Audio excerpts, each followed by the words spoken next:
പ്രവാസി മലയാളി സമൂഹം ഏറെ ആകാംക്ഷയോടെ കാത്തിരുന്ന ഒരു സുപ്രധാന നയപ്രഖ്യാപനമാണ് കുവൈറ്റിൽ നിന്ന് പുറത്തു വന്നിരിക്കുന്നത്.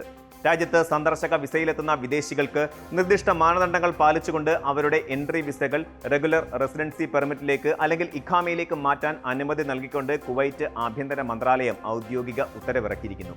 ഒന്നാം ഉപപ്രധാനമന്ത്രിയും പ്രതിരോധ ആഭ്യന്തര മന്ത്രിയുമായ ഷെയ്ഖ് ഫഗദ് അൽ യൂസഫ് അൽ സബാബ് പുറപ്പെടുവിച്ച പുതിയ തീരുമാനം കുവൈറ്റിന്റെ ഔദ്യോഗിക ഗസറ്റായ കുവൈറ്റ് അൽ യൗമിൽ പ്രസിദ്ധീകരിച്ചതോടെ ഉടനടി പ്രാബല്യത്തിൽ വരികയും ചെയ്തു.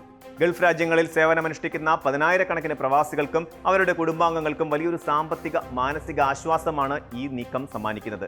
കുവൈറ്റിലെ വിദേശികളുടെ താമസ നിയമവുമായി ബന്ധപ്പെട്ട് 2025 2249 നമ്പർ മന്ത്രിതല തീരുമാനത്തിന്റെ എക്സിക്യൂട്ടീവ് നിയമാവലിയാണ് ഇപ്പോൾ പുതിയ മാറ്റം ഉൾപ്പെടുത്തിയിരിക്കുന്നത്.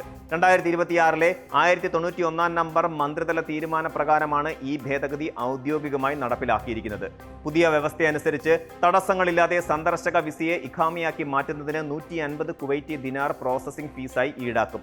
മുൻകാലങ്ങളിൽ സന്ദർശക വിസയുടെ കാലാവധി കഴിയുമ്പോൾ സ്വന്തം നാട്ടിലേക്ക് മടങ്ങിപ്പോയി പുതിയ തൊഴിൽ വിസയിൽ വീണ്ടും കുവൈറ്റിലേക്ക് വരേണ്ടി വന്നിരുന്ന പ്രവാസികൾക്ക് ഈ തീരുമാനം വലിയൊരു വഴിത്തിരിവാണ്. രാജ്യത്തിനുള്ളിൽ തന്നെ തുടർന്നുകൊണ്ട് വിസ പദവി മാറ്റാൻ സാധിക്കുന്നത് വിമാന ടിക്കറ്റ് ചെലവുകളും യാത്രാ ബുദ്ധിമുട്ടുകളും പൂർണ്ണമായി ഒഴിവാക്കാൻ സഹായിക്കും. അതേസമയം ഗാർഹിക തൊഴിലാളികളെയും സമാന വിഭാഗത്തിൽപ്പെട്ട ജീവനക്കാരെയും ഈ 150 ദിനാർ ഫീസിൽ നിന്ന് പൂർണ്ണമായും ഒഴിവാക്കിയിട്ടുണ്ട് എന്നത് അർഹരായ പ്രവാസികൾക്ക് ഇരട്ടി മധുരമാണ് നൽകുന്നത്. ഈ വിസ മാറ്റ അനുമതി രാജ്യത്തെത്തുന്ന എല്ലാ സന്ദർശകർക്കും ഒരുപോലെ ലഭിക്കുന്ന ഒന്നല്ല, മറിച്ച് വ്യക്തമായ ചില മാനദണ്ഡങ്ങളും 5 നിർദ്ദിഷ്ട വിഭാഗങ്ങളും മുൻനിർത്തിയാണ് ഭരണകൂടം ഇത് നടപ്പിലാക്കുന്നത്. അനാവശ്യമായ വിസ തട്ടിപ്പുകളും നിയമവിരുദ്ധമായ വിസ വ്യാപാരങ്ങളും തടയുന്നതിനും അർഹരായ പ്രവാസികൾക്ക് സുതാര്യമായ സൗകര്യം ഒരുക്കുന്നതിനുമാണ് ഇത്തരം കൃത്യമായ മാനദണ്ഡങ്ങൾ നിശ്ചയിച്ചിരിക്കുന്നത്. ആദ്യ വിഭാഗത്തിൽ ഉൾപ്പെടുന്നത് കുവൈറ്റിലെ മന്ത്രാലയങ്ങൾ, പൊതുസ്ഥാപനങ്ങൾ അല്ലെങ്കിൽ മറ്റ് ഔദ്യോഗിക ഭരണകൂട അതോറിറ്റികൾ എന്നിവർ നൽകുന്ന സർക്കാർ എൻട്രി വിസയിൽ രാജ്യത്തെത്തുന്ന പ്രവാസികളാണ്. സർവകലാശാല ബിരുദധാരികളോ നിർദ്ദിഷ്ട സാങ്കേതിക മേഖലകളിൽ പ്രാഗൽഭ്യമുള്ളവരോ ആയിരിക്കണം ഇവർ. റെസിഡൻസി കാര്യ വകുപ്പ് ഡയറക്ടർ ജനറലിന്റെ പ്രത്യേക അനുമതിയോടെ ഇത്തരം ജീവനക്കാരുടെ എൻട്രി വിസ ഇഖാമയാക്കി മാറ്റാവുന്നതാണ്. രണ്ടാമത്തെ വിഭാഗം രാജ്യത്ത് നിയമപരമായി താമസിക്കുന്ന പ്രവാസികളുടെ ആശ്രിതരായി ഫാമിലി വിസയിലോ ടൂറിസ്റ്റ് വിസയിലോ എത്തുന്നവരാണ്. കുവൈറ്റിൽ ഇഖാമയുള്ള പ്രവാസികളുടെ പങ്കാളി, മക്കൾ അല്ലെങ്കിൽ മറ്റ് യോഗ്യരായ കുടുംബാംഗങ്ങൾ എന്നിവർക്ക് തങ്ങളുടെ സന്ദർശക വിസ മാറ്റിയെടുത്ത് രാജ്യത്ത് സ്ഥിരതാമസത്തിനുള്ള ആശ്രിത വിസയിലേക്ക് മാറുവാൻ ഈ ഭേദഗതി അനുവാദം നൽകുന്നു. കുടുംബങ്ങൾ ഒന്നിച്ചു കഴിയാൻ ആഗ്രഹിക്കുന്ന പ്രവാസികൾക്ക് ഇത് വളരെ വലിയൊരു അനുഗ്രഹമാണ് നൽകുന്നത്. മൂന്നാമതായി, തൊഴിൽ വിസയിൽ കുവൈറ്റിലെത്തുകയും ഇഖാമ നടപടികൾ പൂർത്തിയാക്കുന്നതിനിടെ അടിയന്തര സാഹചര്യങ്ങളാൽ രാജ്യം വിടേണ്ടി വരികയും ചെയ്ത പ്രവാസികളാണ്. ഏതെങ്കിലും വ്യക്തിപരമായ അടിയന്തരാവസ്ഥ മൂലമോ മറ്റൊഴിവാക്കാനാവാത്ത കാരണങ്ങളാലോ താമസ നടപടികൾ പൂർത്തിയാക്കും മുമ്പ് 1 മാസത്തിൽ കവിയാതെ കാലയളവിലേക്ക് സ്വന്തം നാട്ടിലേക്ക് മടങ്ങേണ്ടി വരികയും പിന്നീട് തിരികെ എത്തി പ്രോസസ്സിംഗ് പുനരാരംഭിക്കുകയും ചെയ്യുന്നവർക്ക് പുതിയ നിയമം ഇളവ് നൽകുന്നു. നാലാമത്തെ വിഭാഗത്തിൽപ്പെടുന്നത് ഗാർഹിക തൊഴിലാളികളാണ്.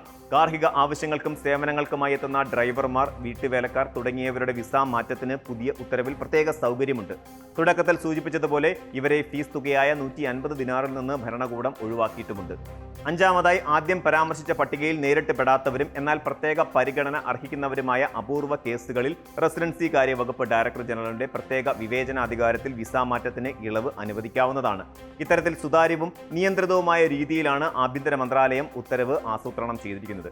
കുവൈറ്റിലെ വിദേശ സമൂഹത്തിൽ വലിയൊരു പങ്ക് വഹിക്കുന്നത് മലയാളി പ്രവാസികളാണ്. നിർമ്മാണ മേഖല, ആരോഗ്യരംഗം, ബാങ്കിംഗ്, IT തുടങ്ങി ഗാർഹിക സേവന മേഖലകളിൽ വരെ മലയാളികളുടെ സാന്നിധ്യം ശ്രദ്ധേയമാണ്. അതിനാൽ തന്നെ കുവൈറ്റ് സർക്കാരിന്റെ ഈ പുതിയ ഭേദഗതി മലയാളി കുടുംബങ്ങൾക്ക് നൽകുന്ന ആശ്വാസം ചെറുതൊന്നുമല്ല. മുൻപ് സന്ദർശക വിസയിലെത്തുന്ന കുടുംബാംഗങ്ങളുടെ വിസ കാലാവധി കഴിയുമ്പോൾ അവർ നാട്ടിലേക്ക് മടങ്ങേണ്ടി വരികയും പുതിയ ഇഖാമ അപ്രൂവൽ കിട്ടിയ ശേഷം വീണ്ടും വലിയ തുക മുടക്കി ടിക്കറ്റ് എടുത്ത് കുവൈറ്റിലേക്ക് പറക്കേണ്ട അവസ്ഥയുമുണ്ടായിരുന്നു. ഉത്സവ സീസണുകളിലും അവധിക്കാലങ്ങളിലും ഉയർന്ന വിമാന ടിക്കറ്റ് നിരക്കുകൾ കാരണം സാധാരണക്കാരായ പ്രവാസികൾ വലിയ സാമ്പത്തിക പ്രതിസന്ധിയിലായിരുന്നു വീണുപോയിരുന്നത്. എന്നാൽ രാജ്യത്ത് വെച്ച് തന്നെ ഫീസ് അടച്ച് സന്ദർശക വിസ ഇഖാമയാക്കി മാറ്റാമെന്നത് പ്രവാസികളുടെ സാമ്പത്തിക ബാധ്യതയും യാത്രാ ബുദ്ധിമുട്ടുകളും വലിയ തോതിൽ കുറയ്ക്കും. അതോടൊപ്പം സാങ്കേതിക രംഗത്തും മറ്റ് പ്രൊഫഷണൽ മേഖലകളിലും കഴിവുള്ള തൊഴിൽ ശക്തിയെ കുവൈറ്റിനുള്ളിൽ തന്നെ നിലനിർത്താൻ ഈ നയം കുവൈറ്റ് സർക്കാരിനെയും സഹായിക്കും. ഉന്നത വിദ്യാഭ്യാസമുള്ളവർക്കും സാങ്കേതിക വിദഗ്ധർക്കും അനാവശ്യമായ യാത്രാ തടസ്സങ്ങളില്ലാതെ ജോലിയിൽ തുടരാൻ സാധിക്കുന്നത് കുവൈറ്റിന്റെ സാമ്പത്തിക മുന്നേറ്റത്തിനും വ്യാവസായിക വളർച്ചയ്ക്കും ഉത്തേജനം നൽകുമെന്ന കാര്യം ഉറപ്പാണ്. കുവൈറ്റ് അടുത്തിടെ കൊണ്ടുവന്ന സമഗ്രമായ വിദേശി താമസ നിയമ പരിഷ്കാരങ്ങളുടെ ഭാഗമായാണ് ഈ പുതിയ നടപടിയും കാണപ്പെടുന്നത്. കുവൈറ്റിനുള്ളിലെ അനധികൃത വിസ കച്ചവടങ്ങൾ പൂർണ്ണമായും അവസാനിപ്പിക്കാനും രാജ്യത്ത് തങ്ങുന്ന ഓരോ വിദേശിയുടെയും രേഖകൾ സുതാര്യവും കൃത്യവുമാക്കാനും ആഭ്യന്തര മന്ത്രാലയം കർശന നടപടികളാണ് സ്വീകരിച്ചു വരുന്നത്. തൊഴിൽ വിപണിയെ കൂടുതൽ വ്യവസ്ഥാപിതമാക്കുകയും അനാവശ്യ സന്ദർശകരുടെ എണ്ണം കുറയ്ക്കുകയും അർഹരായ യഥാർത്ഥ പ്രവാസികൾക്കും കുടുംബങ്ങൾക്കും പരമാവധി സേവനം നൽകുകയുമാണ് സർക്കാരിന്റെ ലക്ഷ്യം.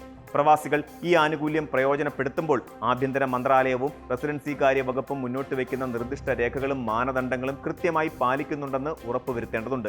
അർഹതപ്പെട്ട അപേക്ഷകർ ഔദ്യോഗിക ചാനലുകൾ വഴി മാത്രം അപേക്ഷകൾ സമർപ്പിക്കാൻ ശ്രദ്ധിക്കണം. ചുരുക്കത്തിൽ കുവൈറ്റ് പ്രവാസി സമൂഹത്തിന് ഏറെ നാളുകൾക്ക് ശേഷം ലഭിച്ച വലിയൊരു ആശ്വാസ പ്രഖ്യാപനമായി ഈ പുതിയ വിസ നിയമം മാറിയിരിക്കുകയാണ്. കൂടുതൽ വാർത്തകൾക്ക് news 18 Keralam YouTube channel subscribe ചെയ്യുക.